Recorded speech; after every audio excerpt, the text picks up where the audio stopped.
The first time I saw the alien fleet, I wasn't even supposed to be on duty. My shift had ended at 00:00, and I was halfway through a bottle when command sent a priority ping to my comm implant. It wasn't the kind of ping you ignore, short, sharp, and with that undertone that says something ugly is about to happen. By the time I reached ops, the whole place was humming with tension.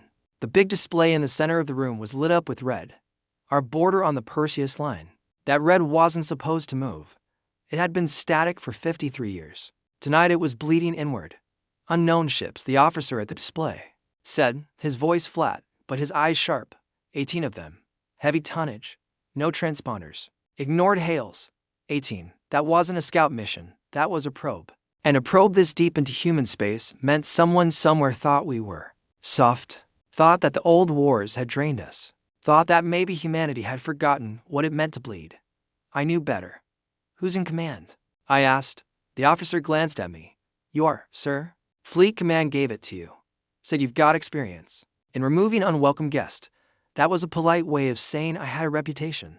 Back in the Sigma Gate conflict, I'd ordered a preemptive strike that turned a 30-ship invasion force into drifting slag before they even powered up their main weapons. Some people called me reckless. Others called me a war criminal. I called it math. Kill them before they can kill you. The alien ships were still pushing forward, slow but steady. They knew we saw them. They didn't care. They were counting on our hesitation. Most civilizations in the galaxy hesitated. They liked diplomacy, negotiations, treaties, humans. We sent warnings once, then we buried the problem. I opened a channel. My voice went out to every one of their ships. This is Captain Rehale of the United Terran Defense Force. You are entering sovereign human space. Turn around now, or you won't have ships left to turn. No reply, just that silent, arrogant crawl forward. I cut the channel, load the war package. I told the weapons officer. His jaw tightened. Full spectrum, I confirmed. No survivors, no debris worth salvaging. Make it clear to the rest of the galaxy. We don't negotiate border violations. As the order rippled through the crew, I felt that old calm settle over me. Not peace, never peace, but that cold surgical clarity that comes when you know the next 10 minutes will define whether your species is feared or pitied. They thought they could test us. They were about to learn what a one-way trip really meant. The order went out like a pulse of ice through the ship. On the bridge, nobody moved casually anymore. Every hand, every eye was locked in that silent dance of war prep. Screens came alive with weapons diagnostics, targeting grids, and a dozen different kill scenarios scrolling faster than any normal human could follow. The hum of the reactor deepened, resonating in my chest. I leaned forward in my command chair, elbows on my knees, watching the hollow projection of the 18 alien ships crawling deeper into our space. They were big, bigger than anything I'd seen since the Volcari incursions.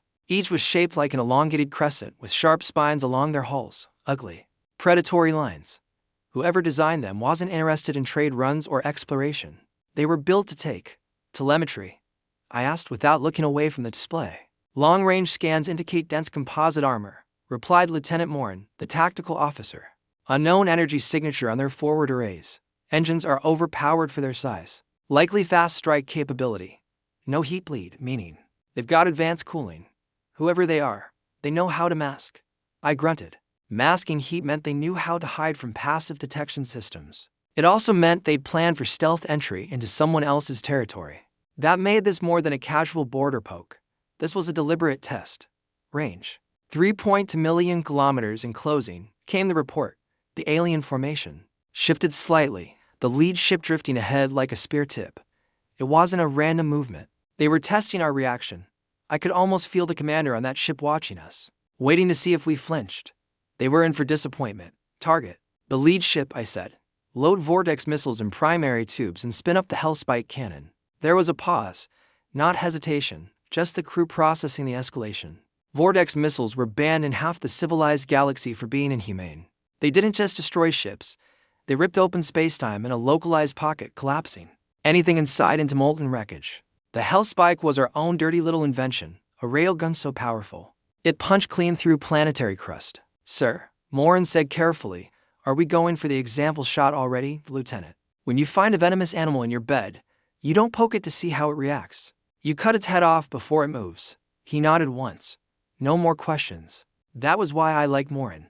He understood that war wasn't about glory or speeches. It was about removing threats before they became disasters. The crew worked with quiet, lethal efficiency. Warheads cycled into position. The Hellspike's capacitors began to charge. A low predatory whine building through the deck plates. In the tactical overlay, firing arcs bloomed around the alien fleet. Still no response to our warning. Comms reported. Good, I said. Means they're committed. That makes what happens next nice and clean. For a moment, the only sounds on the bridge were the systems purring to life. My gaze stayed locked on the lead alien ship.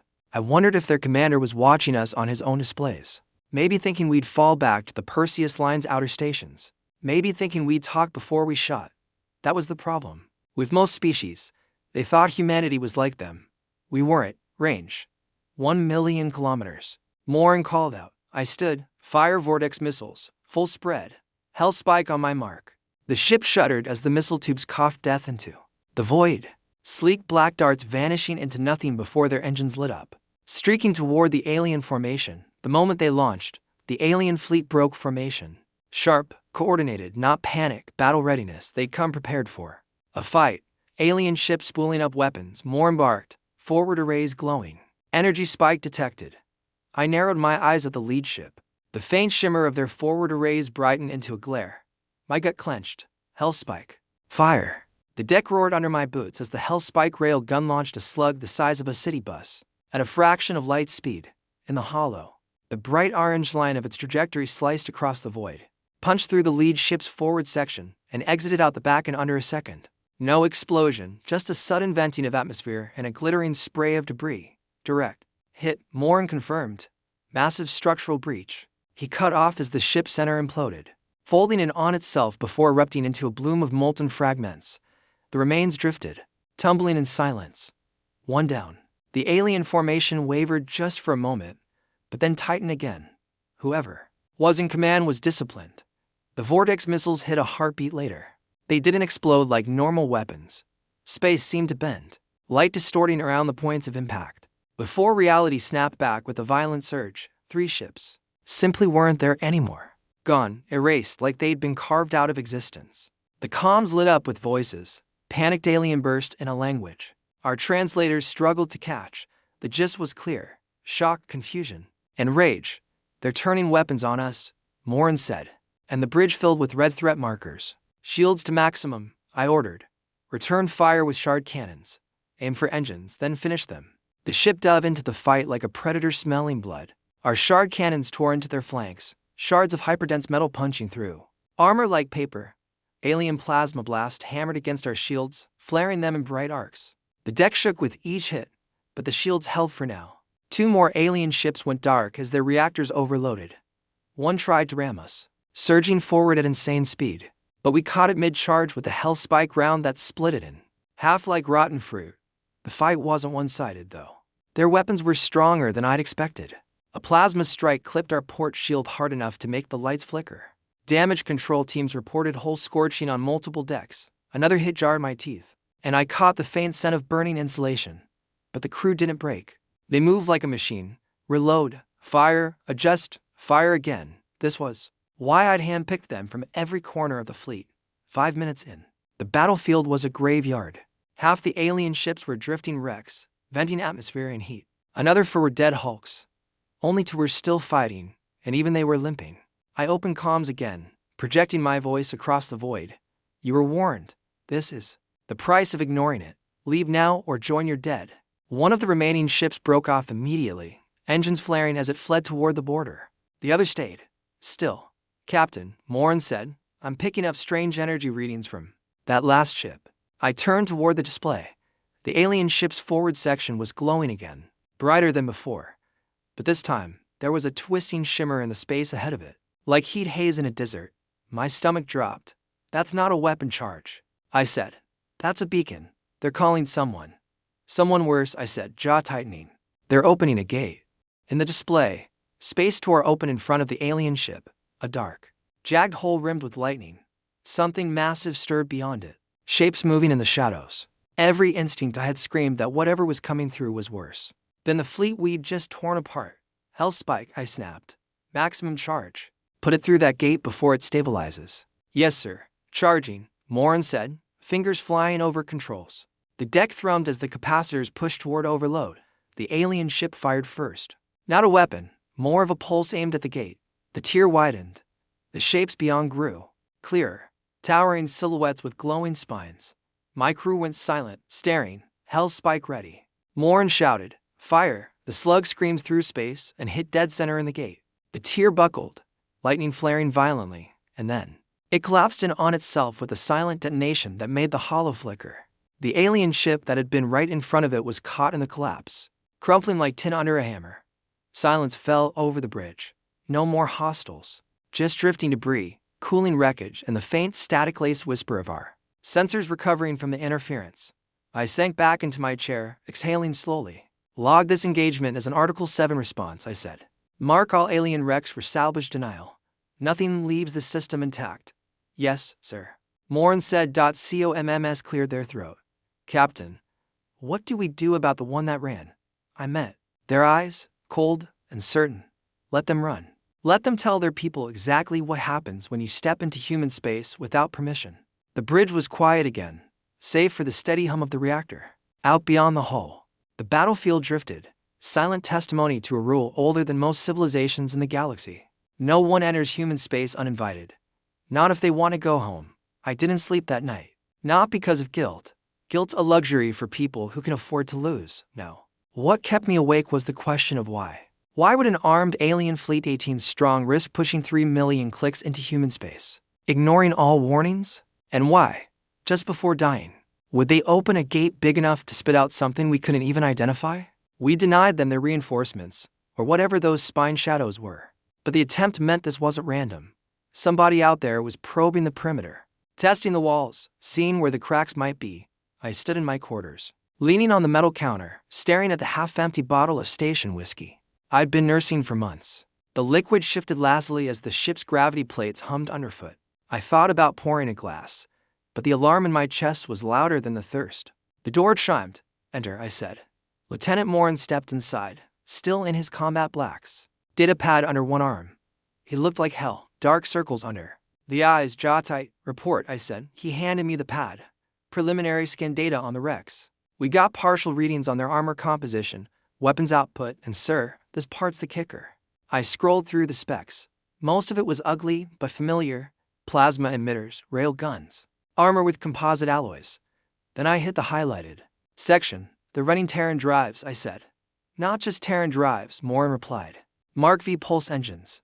Outdated, but still ours. The plating on some sections matches old Earth Navy hullwork. Not exact, but close enough that they've either studied our designs, stolen them, or they bought them."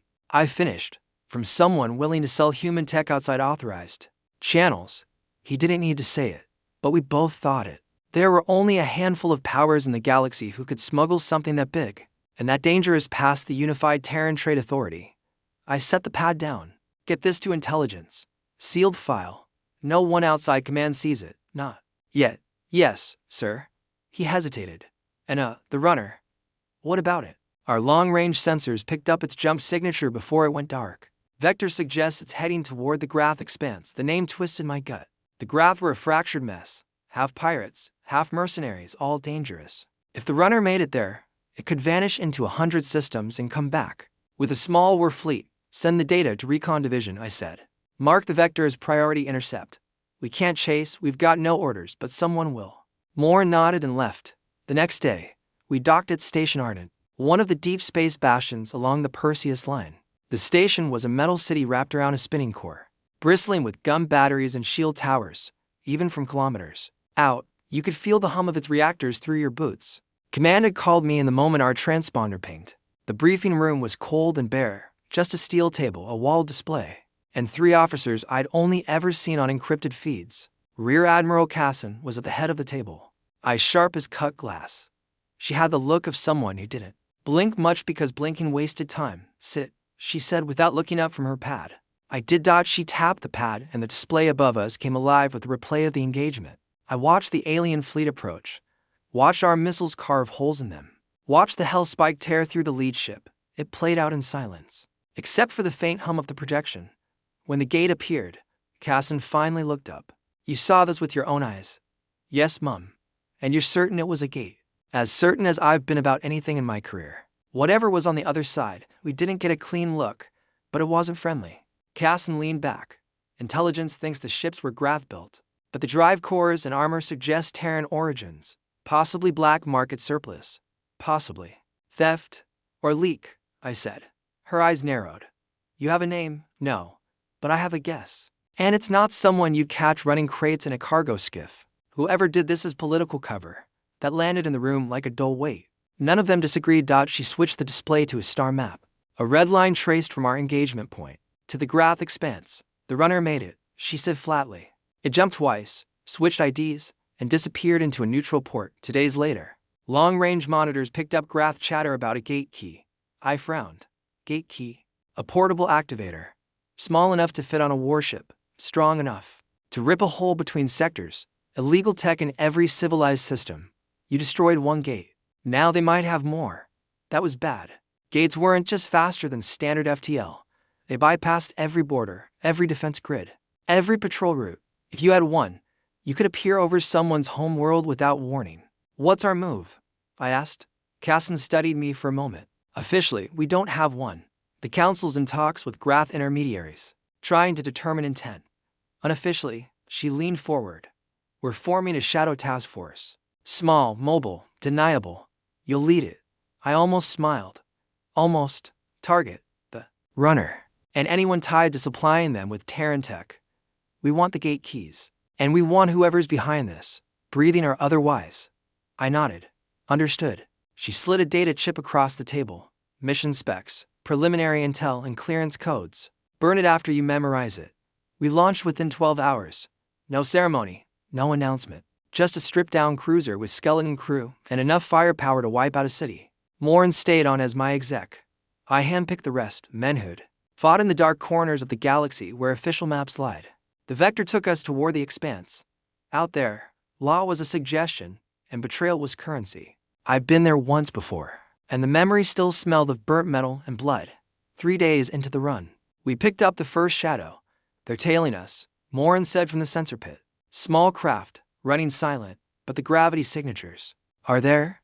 I didn't need a scan to guess who it was. Grath loved shadowing potential threats before deciding whether to rob or hire them. Bring them closer, I said.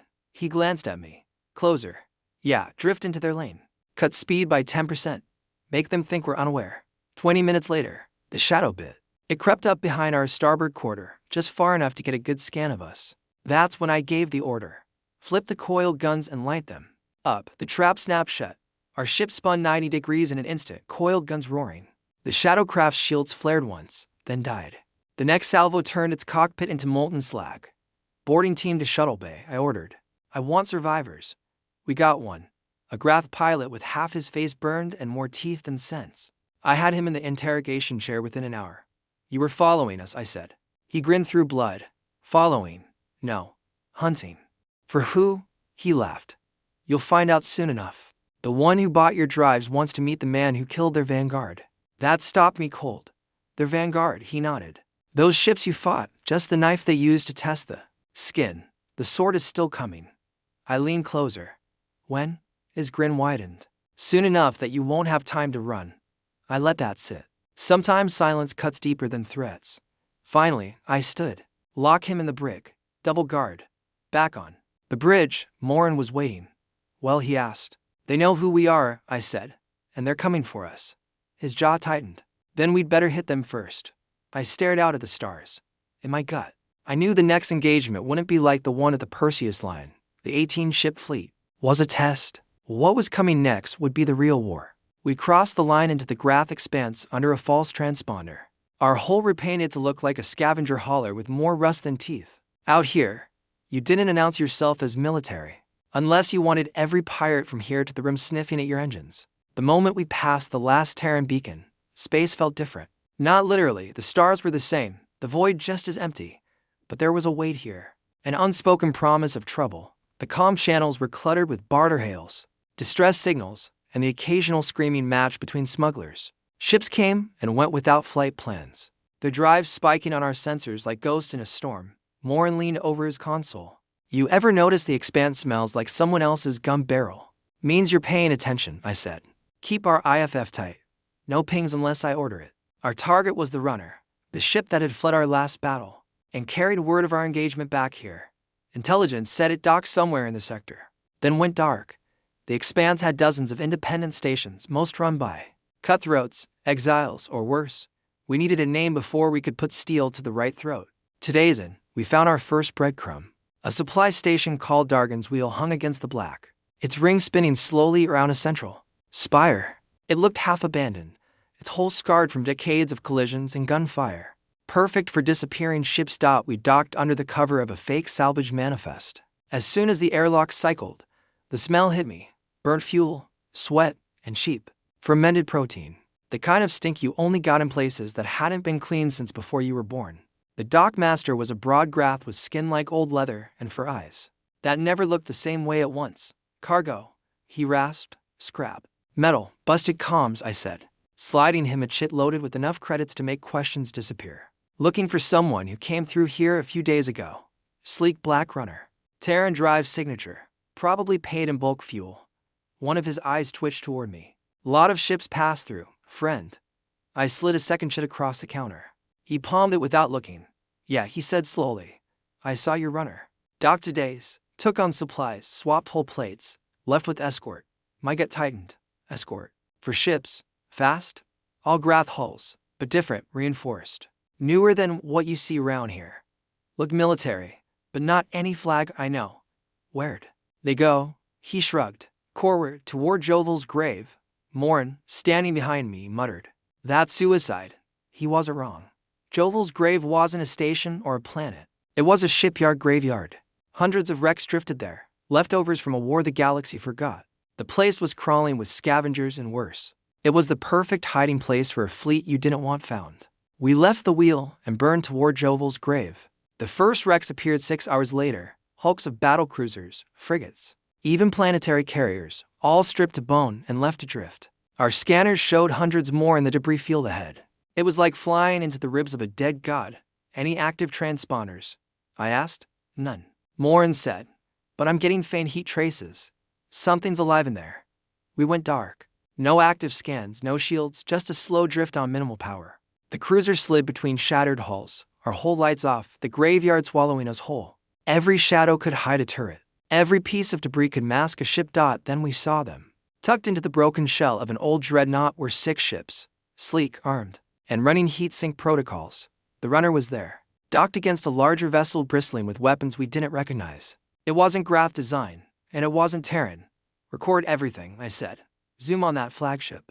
The hull markings were like nothing in our databases. Jagged lines, sharp angles, and a symbol that looked like a circle split in two. My skin prickled. This was new. And new in the Expanse meant dangerous. Can we get close enough to tag them? Morin asked. Close. Yes, tag maybe. But we'd do it wrong. They'll burn us down before we blink. We drifted closer, using the debris as cover. I kept my eyes on the flagship's weapon arrays. They weren't just for show.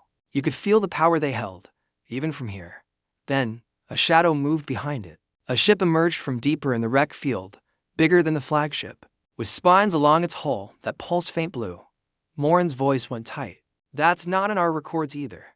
The Grath pilot's words came back to me. The sword is still coming. The big ship anchored alongside the others, and suddenly the whole scene made sense. This wasn't a base, it was a staging point. The runner had brought the Vanguard's killers here to meet their reinforcements. I knew what would happen if they finished refitting and moved. That fleet would vanish into the void until it reappeared somewhere we couldn't stop it. In Terran space, on our worlds, in our homes. We can't let them leave, Morin said. No, I agreed. But we can't fight them here. Not with just us. One wrong move and we're dust. So we call command. I shook my head. Command won't authorize a strike without more proof. They'll bury this in committee while these bastards gear up. Then what? We bleed them before they leave. We set the trap over the next 6 hours. The wreck field was perfect for it. Metal shadows, dead engines to hide behind. We planted micro-mines along the main exit vectors, masked their signatures to look like old debris. Morin recalibrated the Hell Spike for rapid fire at short range. And we loaded every missile tube with cluster warheads. We waited. 2 hours. Later, the runner's engines lit. The rest followed. The big spine ship moving like a predator too slow to fear anything. They threaded through the debris, heading for open space. The first mine went off under the lead escort, shearing off half its hull. The blast echoed through the wrecks like thunder. The fleet scattered, weapons hot. We came in from the dark, coil, guns blazing. The first salvo punched through the runner's engines, crippling it. Morin swung the hell spike onto an escort. The slug tore it apart in one shot. The big spine ship turned toward us, and I finally saw its weapons raise light up. They didn't fire plasma or slugs. They fired arcs, lines of blue-white energy that ripped through space, cutting wrecks in half like they were paper. One of the arcs clipped our shields, and the whole bridge lit up with alarms. Shields of 40%. More embarked. Hold them, I snapped. Focus all fire on that spine bastard. Missiles streaked across the void, exploding against its shields. The thing didn't slow. It came straight for us, arcs charging again. I made the call. Evasive Delta 2. Put us between those wrecks. We dove through the rib cage of a derelict carrier. The spine ship chasing us, its arcs carving through the metal around us. Sparks rain across our hull, alarms screaming in my ears. Morin swung the hell spike for a point-blank shot. Locked. Fire. The slug slammed into its forward array, punching deep into the hull. For the first time, the spine ship flinched. Its arcs died mid-charge, shields flickering. Hit it again. We didn't get the chance. Another ship, a smaller one but fast, cut in front of us, unloading a barrage that rattled our teeth. Hull breach alarms flared. Port side venting atmosphere. Damage control shouted. I made the only choice left. Break off. Burn hard out of the field. We tore away from the wrecks. Engines screaming. The spine ship was still moving, but slower. Now, they didn't chase. They couldn't. Not after the damage we'd done. We'd bloodied them. But they were still out there. And next time, they wouldn't be hiding in a graveyard. We limped back toward Terran space with half our port side plating hanging by threads and the deck sealed under vacuum. Every corridor smelled like burnt wiring and coolant, and the constant thrum of the damaged reactors was just off enough to make my teeth itch. I stayed on the bridge most of the run home. Not because the crew needed me, Morin had the helm steady, but because I didn't want to close my eyes every time I blinked. I saw that spine ship coming through the wreck field, arcs tearing the darkness apart. It wasn't fear. It was calculation. I was measuring how close we'd come to dying and how many steps it would take to finish the job next time. 3 days later, we crossed the Perseus line and dropped into Station Arden's shadow. The docking crew stared at our hull like they'd never seen a warship come home alive from a fight it shouldn't have survived. Command didn't even wait for the ship to cool before summoning me. Rear Admiral Casson was already in the briefing chamber when I walked in. This time, there were 2 new faces. Fleet Intelligence Director Orton and Defense Minister Rake. Both were political men, which meant both were dangerous in their own ways. Casson didn't waste time. Report. I dropped a drive core on the table. The metal cylinder was scorched and pitted, but its markings were still visible. The jagged split circle sigil from the flagship in the grave. Recovered from the runner we crippled, I said. Markings. Match the ships we engaged. Not in our database, not in any Grath records. This is something new. And it's organized. Orton turned the core over in his hands, frowning. What's their weapons profile? Varied. Standard Grath escorts running modified. Terran drives, but their capital ship. I looked at Casson. Arcs, energy beams that shear through hull like paper. We took one glancing hit, lost 40% of our shields instantly. Rake spoke for the first time. You said capital ship, singular. How many more? I didn't blink. The grave had 6 smaller warships plus the flagship, all docked to that spine monster. My guess? That wasn't their whole force. That was a forward detachment. Silence settled over the table like a shroud. Casson finally broke it. And their intent. Their staging, I said. The runner didn't just flee. They went home. They were bringing the Vanguard's killers back to meet their reinforcements. Whatever fleet they're building, it's not meant to patrol borders. It's meant to invade. Rake leaned forward. Invade who? I let the question hang for a second. We were the ones who slaughtered their first fleet. You think they're going to aim anywhere else? Orton nodded slowly. We've been hearing rumors in the fringe. Colonies. Outposts going dark. Freighters vanishing without trace. No confirmed survivors. We thought it was pirates. This fits better. The room divided fast. Rake wanted to mobilize the line, pull every available ship back to the border, and wait. Orton argued for shadow ops, quietly infiltrating the expanse, to find the rest of the fleet before they were ready. Casson was somewhere between. Her eyes locked on me like she was reading my mind. Finally, she said, Hale, you've seen them up close. You've hit them and lived. What's your recommendation? I didn't bother dressing it up. We go back. Not with a wall of battleships. Not yet. We send in a strike group built for one purpose: kill their capital ship before it leaves hiding. Without that, the rest of their fleet's just teeth without a jaw. Rick shook his head. Too risky. You get caught. You start the war you're trying to prevent. I met his gaze. Minister, the war's already started. They crossed our line with 18 ships. They opened a gate into our territory. They've already decided we're the enemy. The only question now is whether we hit first or wait for them to bring the fight to our homes. Cassin's mouth twitched just enough for me to know I'd struck the right nerve. Rake sat back, silent. Orton tapped the drive core against the table. If we authorize this, you'll have no support beyond your own task force. No resupply. No reinforcements. You get caught, you're gone. I leaned forward. Then I'll